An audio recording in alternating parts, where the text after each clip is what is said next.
Hi, everyone. Welcome to Soulprint Intuitive Tarot. Thank you very, very much for being here. My name is Cindy. Um, I really do appreciate all of the support that this channel gets. Your thumbs up, your comments, it's all really lovely. So, Chuckles the Clown and his wife went to London. They had a royal visit with King Charles. And You know, I have to say, honestly, if I was an American, I would be beyond humiliated with the behavior of that president. And this is the thing. Energetically, I took a look at some of the videos, and this is the thing that we have to remember or realize. It's not that he hasn't been told what the protocol is. It hasn't been that this is his first trip. You don't reach out and touch the king, reach out your hand. You wait until the king reaches out his hand. But no, he's just reaching out his hand. He's patting him on the arm. 20 years ago, that'd have got you killed. Kidding, you'd have like gone to the dungeon. Um, he did that same thing again, where he walked significantly in front of Charles when they were doing the sort of the honor guard thing. Um, and again, you don't do that. They neglected to bow, they neglected to curtsy. There's all of that going on. But when I look at the energy of that, it was on purpose. It was not that he forgot or he doesn't know or nobody told him. His attitude in his head is two things. One, I bow before no man. And two, kings don't bow to other kings. So, that's kind of what you're dealing with here. There was that royal state dinner, and and Trump made a really, really big deal about the fact that Catherine got to sit beside him. Well, Catherine always sits behind or beside the male head of state um, at these royal banquets. That's her place. That's where she sits. Trump did this speech, and it was like, oh my God, it was like, thank you very much for being here, yada, yada, yada. But the thing that just killed me was he says, you know, but monotone, understand. I must have just shaken 150 hands. And he, King Charles, no less, he knew the name of every single person and their company. And some of those company names were kind of strange. And there's Charles, right? Like, that motion that men do when they're super uncomfortable and they start yarding on their collar? Yeah, that was his reaction. King Charles, in his speech, made a couple of, I guess, rather pointed comments about sovereign nations and longtime allies and, recognizing and respecting borders. And yeah, so, and there was a shot in there too about something about standing against Russia and Putin. But this is the thing, right? It's hard to know, honestly, if Trump even gets the subtleties. Like, it's almost like you have to slam him over the head with a hammer before he is able to pick up sarcasm or reading between the lines. It's just sort of like not in his wheelhouse, or it certainly isn't in his wheelhouse anymore. So, I want to see what went on behind the scenes, and I want to see what, if any, the followers. Oh, this is hilarious. Um, he was one of the things they did was they put him in the golden carriage, and they took him around inside the gate, and now I'm not sure if it was at Buckingham Palace or at Windsor. It doesn't matter, wherever they were meeting. Um, and I saw a comment in the comment section that said, "Correct me if I'm wrong, but getting into a carriage and riding around in an enclosed park is not the same as a toddler ride at Disneyland?" I'll leave it to you to answer that question. Here we go. So let's take a look at the fallout. Let's take a look at what went on behind the scenes. I think that William, Prince of Wales, was disgusted. I don't think um, Charles was all that impressed either. Let's not forget, a whole bunch of years ago, Trump started this rumor that Princess Diana was going to buy a unit in that gaudy Trump Towers in New York. And it absolutely wasn't true. And when he was sort of questioned by, I think it was Howard Stern actually, and he basically said it doesn't need to be honest or true, hyperbole, right? It just needs to whip up some interest so other people will make purchases. And I do remember that the palace actually had to put out a official statement saying that no, she was not moving to New York and she was not buying anything in Trump Tower. Um, and apparently, after the separation, he was one of the people who, tried to get her attention, tried to date her. That didn't happen. So, as you can tell from the title of this, The King and the Clown. Now, full discrepancy. That is actually the name of a movie that was put out in South Korea, North Korea. I cannot keep those two straight. But given the whole Hyundai situation, it's kind of appropriate. Um, yeah, here we go.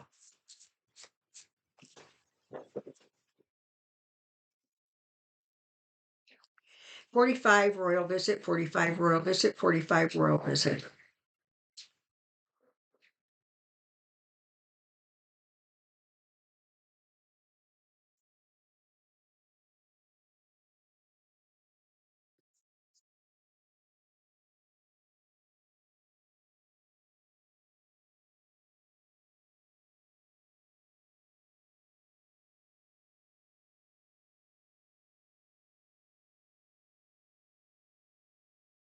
Starting off, I'm going to dip through this as quickly as I can because this doesn't need to go on and on and on.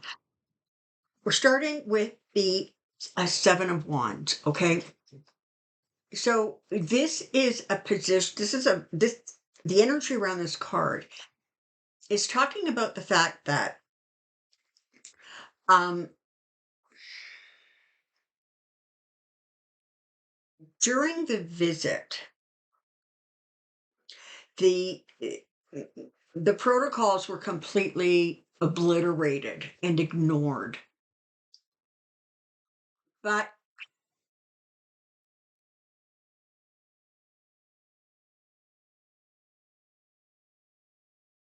they were very defensive. And I don't mean verbally defensive, but their defenses were up. Okay, they were on heightened security, I think is what I'm trying to say. The people of London made it very, very clear that they were not impressed. I mean, they had the whole Epstein Trump thing flashing off of the castle, and the protests with the big baby, and in the diaper, etc. So they were making their displeasure known, and the the palace was responding to it. They were reacting to it. But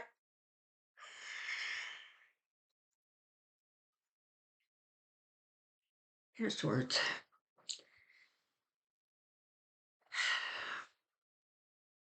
You know, I'll show you all the cards and I'll go through them, but honestly, the energy of these cards is an attitude of keep your friends close and your enemies closer.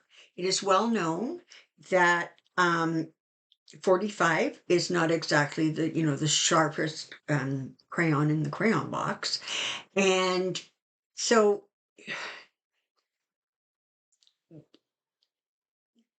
there it's as if there were enough swords, arrows shot and directed indirectly um at King Charles, at the sovereignty of countries and the incredible disrespect. So not only was he showing Canada incredible disrespect by calling us the 41 state and calling Trudeau a governor, but he plops his ass into London and he does that and worse. And so there was sort of an attitude of, we're going to be careful, we're going to be protected, but we're just going to let him behave like the buffoon he is because royalty, the emperor, retains its dignity in all situations. I'm sure, hey, maybe not King Charles because he's recovering from cancer, but I'm sure there was probably more than one time where William would have just loved to like punch him in the face, but he did not. It's a matter of strategy. It was a matter of really um,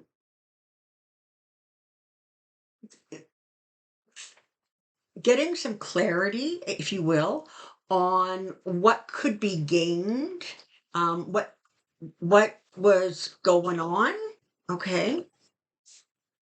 Make no mistake, the royal family kept things very, very close to the chest. They were so not impressed, right? Um, they understand that this is a man who is simply all about the money, all about presentation, all about status. When Trump first came on the scene, there was a lot of talk about um, who he might be the reincarnation from. And I was of the opinion, and I don't know that anybody else was of the same opinion, but I truly was of the opinion that he was the reincarnation of Nicholas, the Tsar of Russia.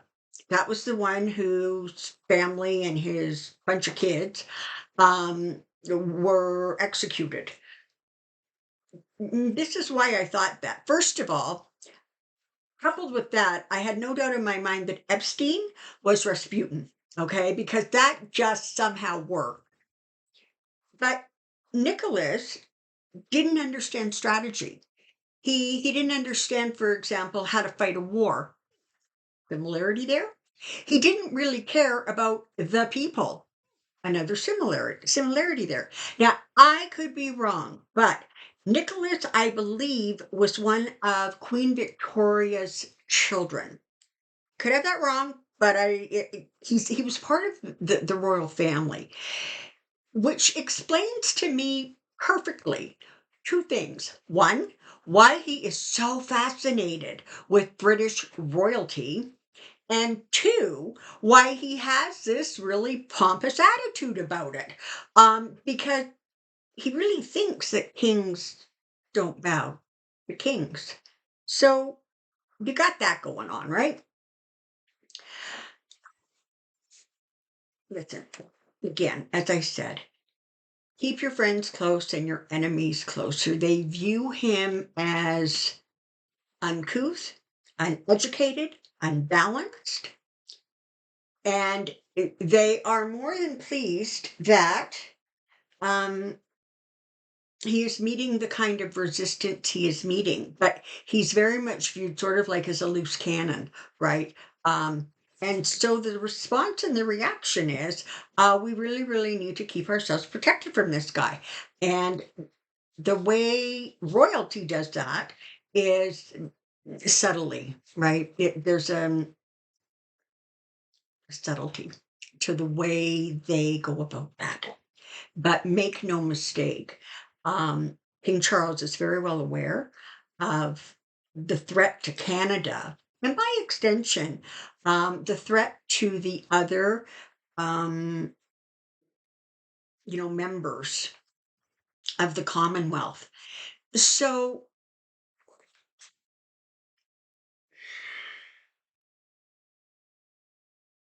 in some ways, this royal visit was an opportunity for for King Charles, for Prince William, etc., to really um, present soft power. Well, he's running around beating his chest and being bombastic. There was just sort of a quiet dignity, but there was the feeling that give the guy enough rope, he'll hang himself. That kind of energy. And if 45 thought in any way, shape, or form he endeared himself to people writ large of the United Kingdom, he would be incredibly, incredibly wrong. For sort.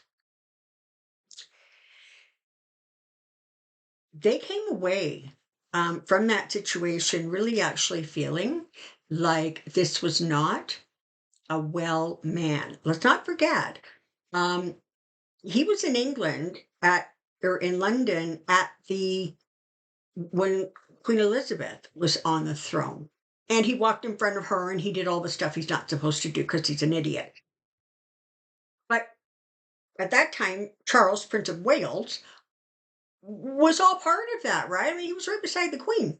So he had a good idea of this guy's behavior, but more his sort of mental acuity, his physicality 10 years ago. And he's looking at him now and they're going, man, oh man, this is like not a well man. And just like every other part of the world, there is some serious concern about the damage, the anxiety over the kind of damage that he can cause. And he again, there is that energy of blocking, mitigating, protecting as best they can. Ultimately, ultimately, you've got the royal family coming forward. You have the strength of their sovereign nation collectively coming together. And ultimately, the king reigns. He didn't need to reign over the whole world, but he definitely came out ahead of the kind of behavior that was exhibited by 45. So I think this trip, if nothing else, it gave an up close look at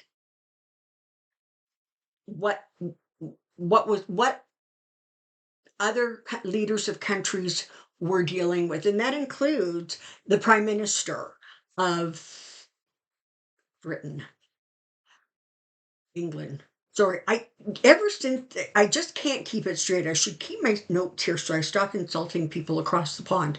Um, but because typically royalty stays out of all politics. That's not what they do. Um, but clearly, things have spiraled out of hand enough that there has been some instances of royalty stepping in. For example, there was the opening of Parliament, and then who showed up? King Charles and Camilla, because it's that soft power. It's a way to display your strength, your power, your reach without shoving it in somebody's face because you don't need to. It's only the people who run around bragging about their power that fear that they are powerless, or that recognize that there are more powerful influences at play here. You know, I've said this before. The United States has spent a long time being considered the most powerful country in the world. The president of the US is the most powerful man in the world. Um, that's all getting torn down and that's all being diminished. And it's being done literally at the hands of the very elite and the president. So, in this lifetime, you may very well see a great nation fall. You know, it's still going to be around, you're still going to function, you're going to recover from this presidency or dictatorship, however you want to look at it. But it will not have sort of the panache that it did for all those years because there is absolutely no trust anymore with 45, the way he does things, his behavior, etc. So I think that the next little while is going to be particularly hairy. The whole firing of Jimmy Kimball has really, really created an uproar. Um, and well, he didn't fire it; they suspended his show indefinitely. That Brandon Carr guy from the FCC is getting a lot of flack. And meanwhile, we have the US ambassador to Canada telling Canadians that he's incredibly disappointed that we're not more passionate about the United States. So, slowly but surely, they're shooting themselves in the foot, each and every one of them. Stay strong. And please recognize that anxiety and worry and stress amplifies those emotions. So it's really, really important, particularly, I don't know, over the next month, two, I don't know, energetically, it just feels like you're heading into sort of a really bumpy ride. Um, it becomes vital that you keep your thoughts, your actions, your words, your deeds positive, particularly when it comes to what's going on in the United States. Because the last thing you want to do is contribute in any way, shape, or form to the insanity that is already going on. And that's exactly what happens when you sort of go into and stay in a worried, anxiety filled state.